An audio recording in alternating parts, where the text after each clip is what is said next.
bill to prevent the public or the media from having access to children's autopsies after a homicide will be returning for regular session. State Capitol reporter Chris O'Brien looks at the bill after Republican senators refused to take it up during that special session.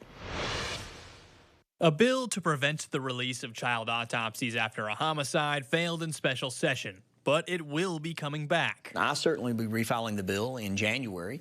I think these families absolutely deserve to have the privacy of their murdered children protected. Of course, not every lawmaker is on board. Those should be public.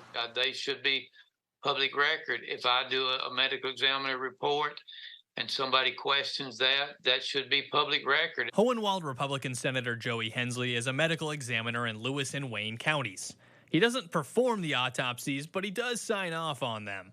Hensley says he does understand the grief aspect of the bill. But making those reports and the autopsies public just helps people to be able to make sure that all legal aspects are followed and that the law enforcement is not missing something, perhaps. In an unusual turn, Lamberth may find his closest allies on the bill across the aisle, though Democrats say the bill needs some tweaking to accommodate more clearly for instances like officer-involved shootings. That bill was interesting. I think it can be, and I think it needs to be cleaned up a little bit to achieve the purposes that they're seeking. Much of the criticism outside the Capitol has been from open records advocates worrying about law enforcement cover-up, which Lamberth says is unfounded. We left a catch-all in the bill that a judge, for any good cause shown, could release these records. Anybody could go down and actually request that. Regular session is set to start sometime in January.